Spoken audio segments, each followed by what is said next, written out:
तो देखिए इस प्रकार हम देखते हैं कि संवैधानिक संशोधन में भी सीनेट को महत्वपूर्ण शक्ति प्राप्त है और उसके बिना संविधान में किसी भी तरह का कोई भी संशोधन नहीं हो सकता है। तो हम संवैधानिक संशोधन में भी देखते हैं कि सीनेट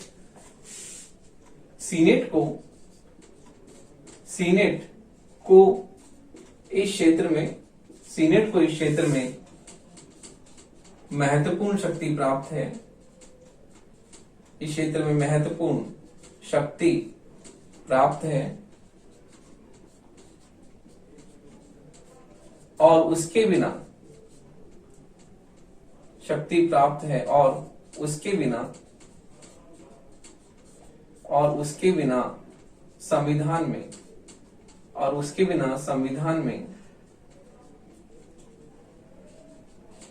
किसी भी तरह का संशोधन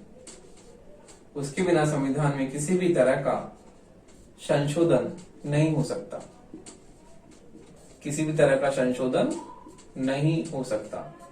देखिए इस प्रकार से हम देखते हैं कि संवैधानिक संशोधन में जो है उसे महत्वपूर्ण शक्ति प्राप्त है और उसके बिना कोई भी महत्वपूर्ण संशोधन नहीं हो सकता।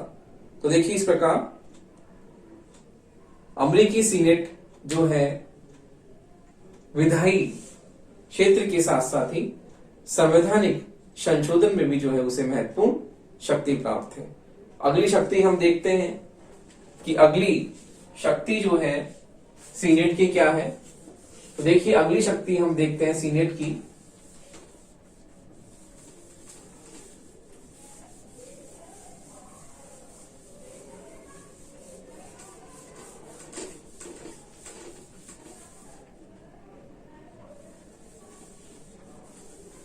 अगली शक्ति जो सीनेट की हम देखते हैं क्या है।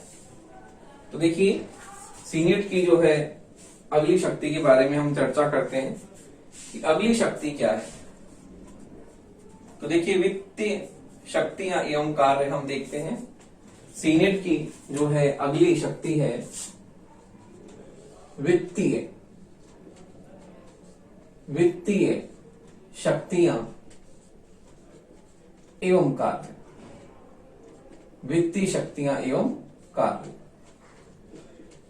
देखिए सीनेट को जिस प्रकार से हमने उसे विधायी क्षेत्र में और हमने देखा कि उसे किस प्रकार जो है हमने उसे विधायी के साथ साथ उसे संवैधानिक संशोधन की शक्ति भी उसे हमने दी। तो इसी प्रकार से हम देखते हैं कि वित्तीय क्षेत्र में भी उसे महत्वपूर्ण शक्ति प्राप्त है। वित्तीय क्षेत्र में किस प्रकार से बजट का निर्माण होता है, किस प्रकार बजट बनता है और किस प्रकार हम देखते हैं कि वित्तीय जो भी विधेयक होते हैं उसके बारे में उसे महत्वपूर्ण अधिकार और शक्तियां प्राप्त है। तो हम देखते हैं सभी वित्तीय विधेयक जो है सबसे पहले हम देखते हैं प्रतिनिधि सभा में प्रस्तुत किए जाते हैं और उसके द्वारा पारित होने के बाद सीनेट में भेजे जाते हैं। तो देखिए वित्तीय जो विधेयक हैं संविधान के अनुसार, अमेरिकी संविधान के अनुसार सभी वित्तीय विधेयक सर्वप्रथम जो है प्रतिनिधि सभा में भेजे जाते हैं और फिर उसके बाद में सीनेट में जो है वो प्रस्तुत किए जाते हैं। तो हम देखते हैं कि संविधान जो है अमेरिकी संविधान उसके अनुसार सभी वित्त विधेयक जो है सर्वप्रथम, तो हम देखते हैं अमेरिकी संविधान के अनुसार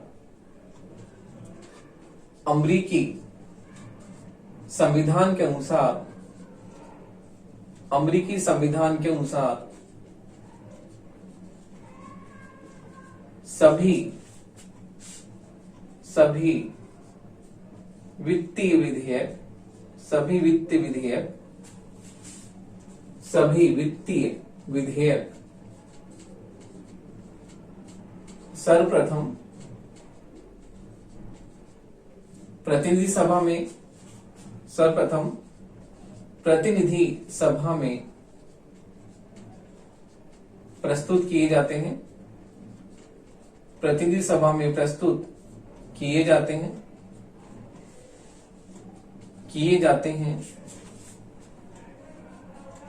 और वहां से पारित होने के बाद सीनेट को भेजे जाते हैं, और वहां से पारित होने के बाद सीनेट को भेजे जाते हैं, वहां से पारित होने के बाद सीनेट को भेजे जाते हैं। तो इस प्रकार से हम देखते हैं कि अमेरिकी संविधान के अनुसार सभी वित्त विधेयक सबसे पहले प्रतिनिधि सभा में प्रस्तुत किए जाते हैं और प्रतिनिधि सभा में जो है वहां से पारित होने के बाद वो सीनेट को भेजे जाते हैं। तो हम देखते हैं कि इस प्रकार जो है सीनेट को यह अधिकार है कि वह किसी भी वित्त विधेयक में संशोधन कर दे। तो देखिए, वित्त विधेयक में जो है सीनेट की शक्ति हमें महत्वपूर्ण देखने को मिलती है कि सीनेट को यह अधिकार है, सीनेट को यह अधिकार है कि वह वित्तीय विधेयक में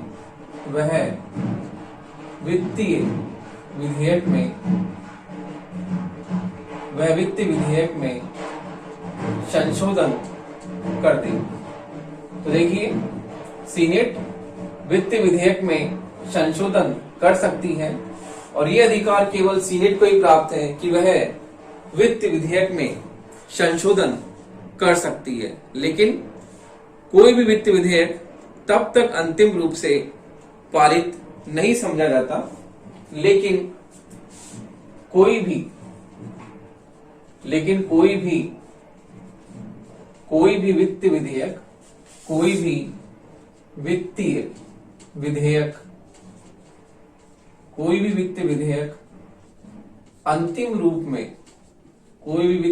अंतिम रूप में तब तक पारित नहीं माना जाता जब तक कि उस पर दोनों सदन सहमत नहीं हो पाते हैं। पारित नहीं माना जाता जब तक कि उस पर दोनों सदन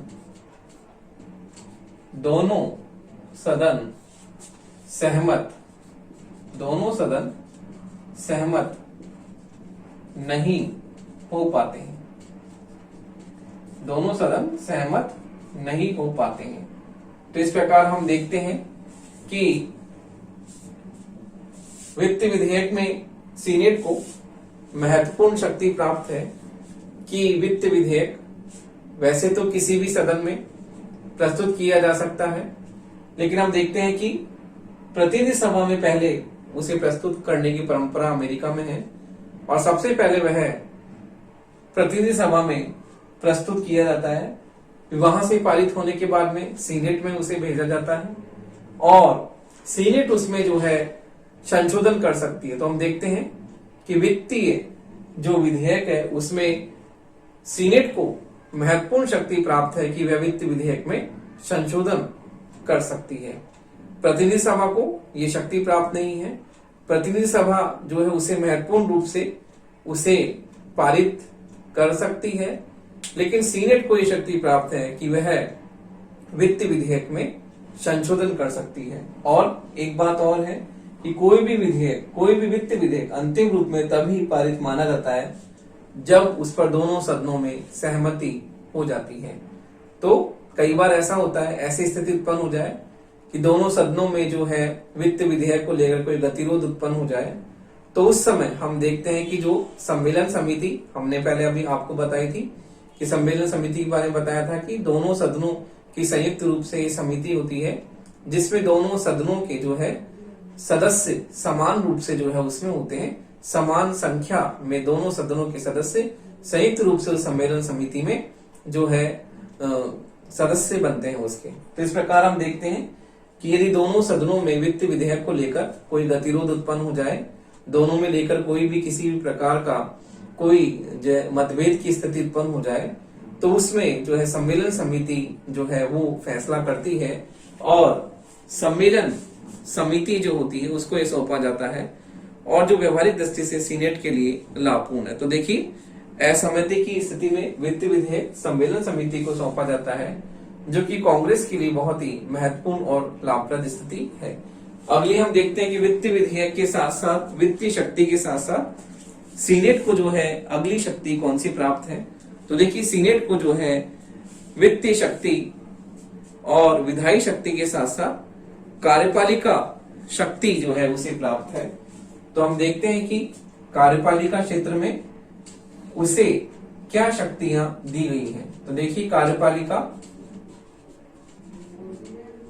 कार्यपालिका शक्तियां एवं कार्य।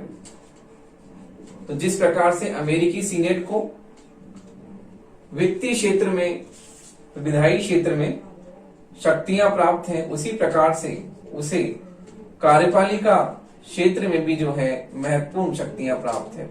तो देखिए कार्यपालिका शक्ति हम कार्य में देखते हैं सीनेट की कार्यपालिका शक्ति और कार्य क्या है। तो देखिए कार्यपालिका शक्ति जो है हम देखते हैं कि उसकी किस प्रकार से है। तो देखिए सीनेट की कार्यपालिका शक्तियां किस प्रकार है। सीनेट की कार्यपालिका शक्तियां निम्न है। सीनेट की कार्यपालिका शक्तियां निम्न है। पहली हम देखते हैं नियुक्तियों के संदर्भ में। तो देखिए पहली जो है उसकी शक्ति है राष्ट्रपति द्वारा की गई नियुक्तियों के बारे में सीनेट को अनुसमर्थन का अधिकार प्राप्त है। देखिए राष्ट्रपति द्वारा की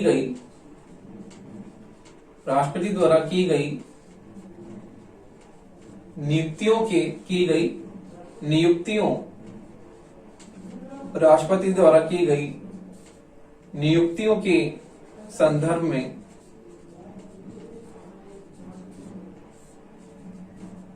सीनेट को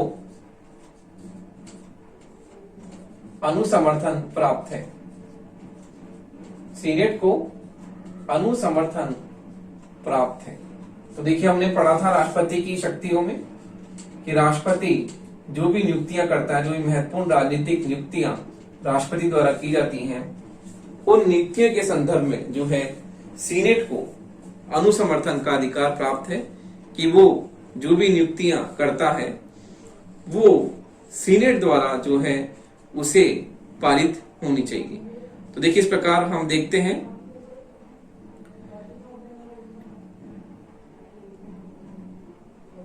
तो देखिए सीनेट जो है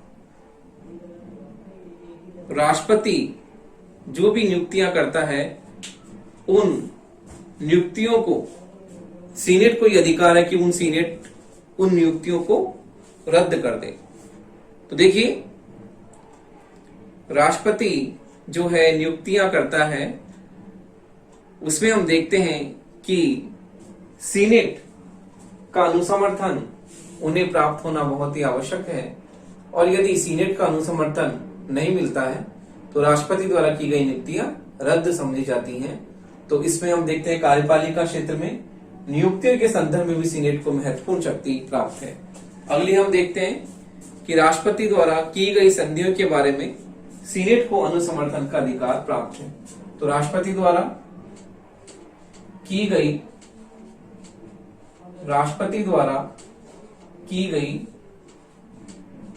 राष्ट्रपति द्वारा की गई नियुक्तियों के बारे में भी राष्ट्रपति द्वारा की गई संधि, सॉरी नियुक्ति तो कर ली हमने पहले, राष्ट्रपति द्वारा की गई संधियों, राष्ट्रपति द्वारा की गई संधियों, राष्ट्रपति द्वारा की गई संधियों के बारे में भी, संधियों के बारे में भी, संधियों के बारे में भी सीनेट को अनुसमर्थन का, सीनेट को अनुसमर्थन का अधिकार प्राप्त है, सीनेट को अनुसमर्थन का अधिकार प्राप्त है।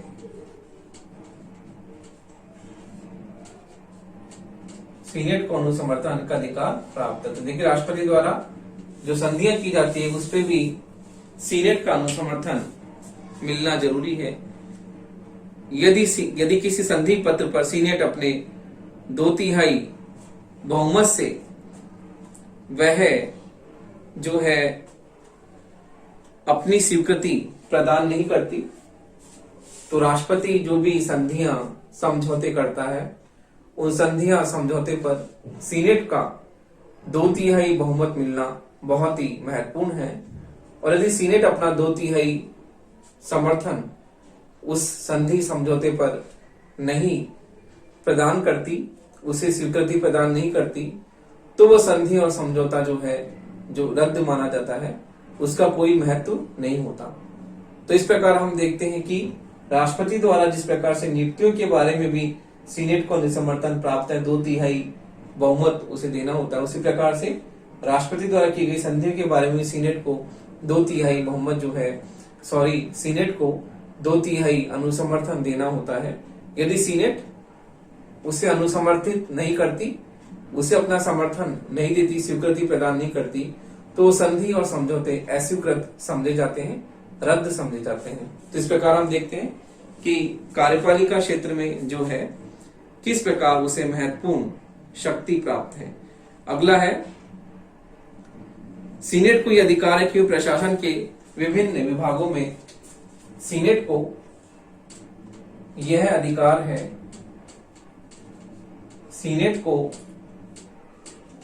यह अधिकार प्राप्त है, सीनेट को यह अधिकार प्राप्त है कि वह प्रशासन में, वह प्रशासन में विभिन्न विभागों में, विभिन्न विभागों में, प्रशासन में विभिन्न विभागों में, प्रशासन विभिन्न विभागों में व्याप्त, विभिन्न विभागों में व्याप्त भ्रष्टाचार की जांच पड़ताल करें, भ्रष्टाचार की जांच पड़ताल करें। तो देखिए ये भी जो है सीनेट की महत्वपूर्ण शक्ति उसे प्राप्त है, जांच पड़ताल करें। तो यह सीनेट की कार्यपालिका संबंधी शक्तियों में एक अन्य शक्ति है कि प्रशासन के विभिन्न विभागों में जो भी भ्रष्टाचार है, किस प्रकार से प्रशासन में जो है लाल फीताशाही व्याप्त है और उसके कारण से दिन प्रतिदिन जो भ्रष्टाचार, करप्शन बढ़ता जा रहा है, उसकी तह में जाना और उसके कारणों को ढूंढना और उसका समाधान करना, ये भी जो है सीनेट को यह अधिकार प्राप्त है कि प्रशासन के विभिन्न विभागों में व्याप्त जो भ्रष्टाचार है उसकी जांच पड़ताल करना। अगला हम देखते हैं कि विशेष स्थिति में सीनेट जो है उपराष्ट्रपति का चुनाव करती है। तो देखिए विशेष स्थिति में, विशेष स्थिति में, विशेष स्थिति में सीनेट उपराष्ट्रपति का, सीनेट उपराष्ट्रपति का चुनाव उपराष्ट्रपति का चुनाव भी करती है। तो हम देखते हैं कि विशेष स्थितियों में जो है सीनेट उपराष्ट्रपति के चुनाव का भी कार्य करती है। देखिए इस प्रकार से कार्यपालिका संबंधी क्षेत्र में उसे बहुत ही महत्वपूर्ण शक्ति प्राप्त है और हम सीनेट की इन शक्तियों के कारण ही उसका महत्व जो है विश्व के अन्य द्वितीय सदनों से बहुत ही अधिक है।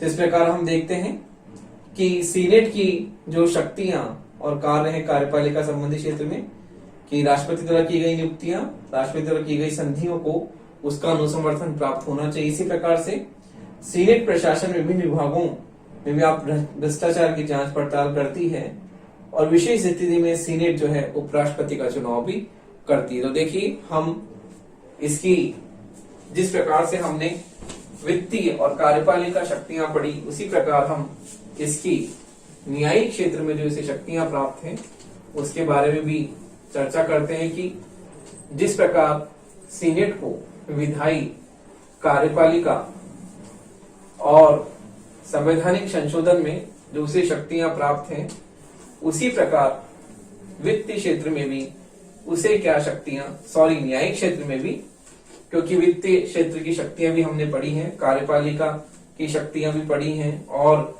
विधायी शक्तियां भी हमने पढ़ी हैं, संवैधानिक संशोधन शक्ति भी सीनेट की पढ़ी है। और अगली हम देखते हैं कि सीनेट की जो है न्यायिक क्षेत्र में उसे क्या शक्तियां और कार्य प्राप्त हैं। तो देखिए अगला पॉइंट है सीनेट की, अगला पॉइंट है सीनेट की न्यायिक शक्तियां, सीनेट की न्यायिक शक्तियां, न्यायिक शक्तियां एवं कार्य। सीनेट की न्यायिक शक्तियां एवं कार्य क्या है उसके बारे में हम देखते हैं कि हम देखते हैं कि जब प्रतिनिधि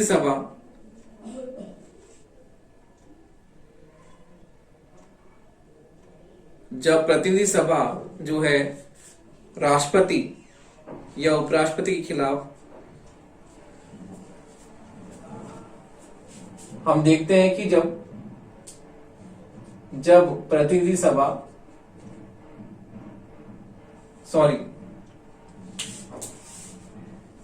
इसमें हम देखते हैं कि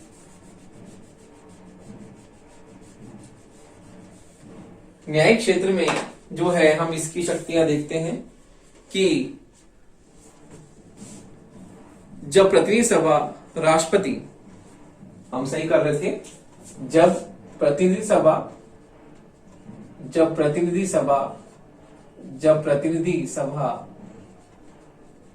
राष्ट्रपति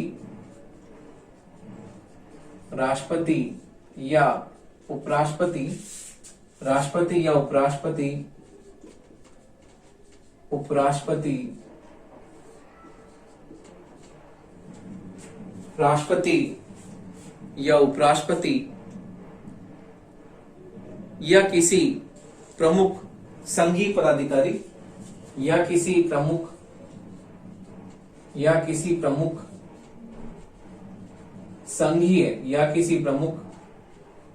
संघीय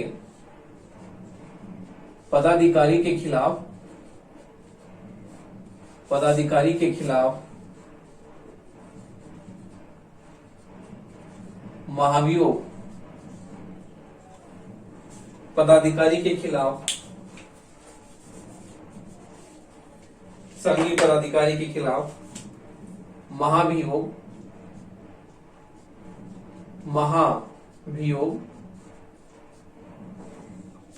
पदाधिकारी के खिलाफ महाभियोग का प्रस्ताव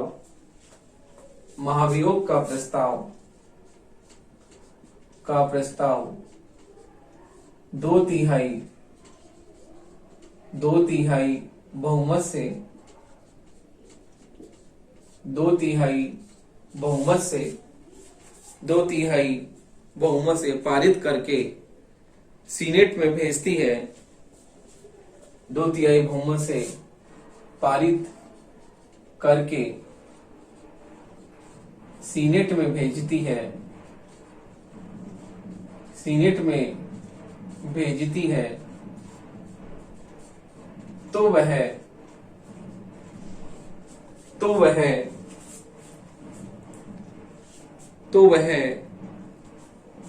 महाभियोग के न्यायालय के रूप में, तो वह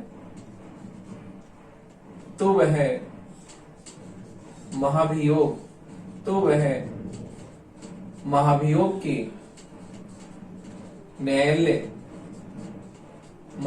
के न्यायालय के रूप में बैठती है। तो महाभियोग के न्यायालय के रूप में बैठती है। तो देखिए, सीनेट जो है महाभियोग का न्यायालय बनती है जब प्रतिनिधि सभा किसी भी उच्च अधिकारी के खिलाफ, चाहे राष्ट्रपति हो, उपराष्ट्रपति या कोई भी संघीय पदाधिकारी हो, महत्वपूर्ण पद पर आसीन हो, उसके खिलाफ महाभियोग का प्रस्ताव जब प्रतिनिधि सभा 2/3 बहुमत से पारित करके सीनेट में भेजती है, तो हम देखते हैं कि सीनेट उस समय महाभियोग के न्यायालय के रूप में कार्य करती है, महाभियोग के न्यायालय के रूप में बैठती है। तो हम देखते हैं कि इस समय सीनेट की अध्यक्षता जो है कौन करता है। तो इस समय सीनेट की अध्यक्षता जो है संघीय न्यायालय का, इस समय सीनेट की अध्यक्षता, इस समय सीनेट की अध्यक्षता, इस समय सीनेट की अध्यक्षता संघीय, इस समय सीनेट की अध्यक्षता संघीय या सर्वोच्च न्यायालय का, या सर्वोच्च न्यायालय का मुख्य न्यायाधीश, इस समय सीनेट की अध्यक्षता संघीय या सर्वोच्च न्यायालय का मुख्य न्यायाधीश करता है।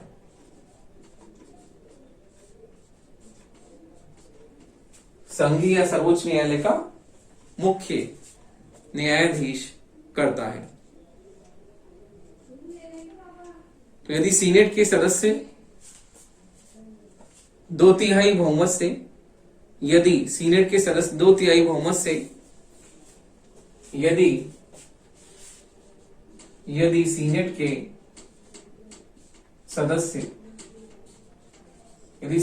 सदस्य 2/3 बहुमत से, 2/3 बहुमत से उस महाभियोग का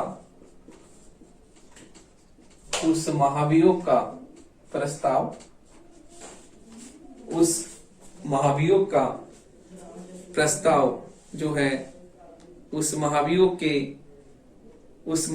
के प्रस्ताव का समर्थन कर देते हैं। 2/3 बहुमत से उस महाभियोग के प्रस्ताव का समर्थन कर देते हैं, तो संबंधित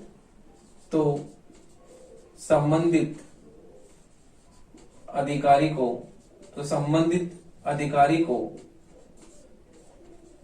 उसी समय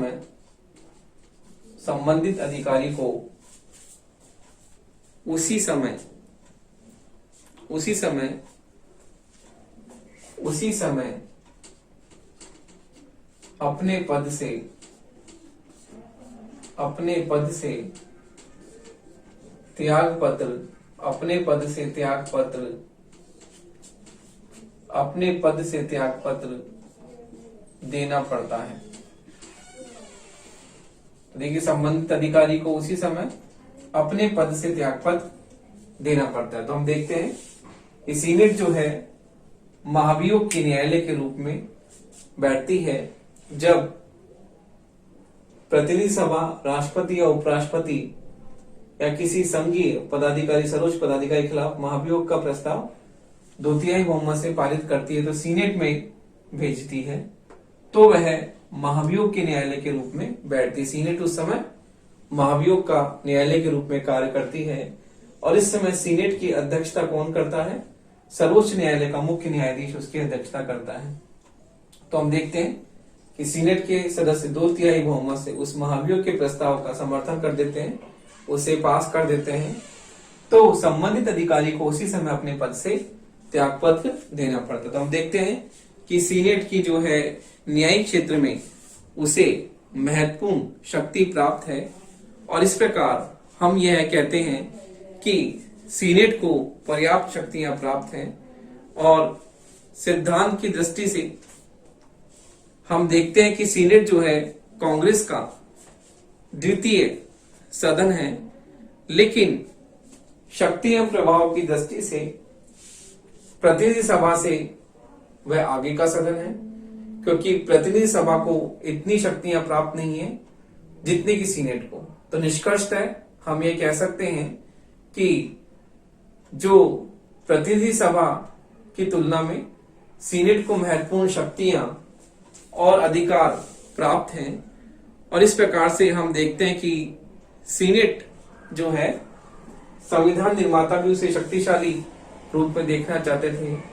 तो इस प्रकार हम कहते हैं कि सीनेट की जो हमने कार्यपालिका, विधायी, न्यायिक, संविधान संशोधन संबंधी शक्तियां, वित्तीय क्षेत्र में शक्तियां देखी, इस आधार पर हम कह सकते हैं कि सीनेट जो है विश्व का सबसे शक्तिशाली द्वितीय सदन है और उसकी जो ये शक्तियां संविधान निर्माताओं ने उसे प्रदान की है, उस आधार पर हम ये कह सकते हैं कि सीनेट की शक्तियां जो है प्रतिनिधि सभा की तुलना में बहुत ही अधिक हैं और इसीलिए हम सीनेट को विश्व का सबसे शक्तिशाली द्वितीय सदन कहते हैं।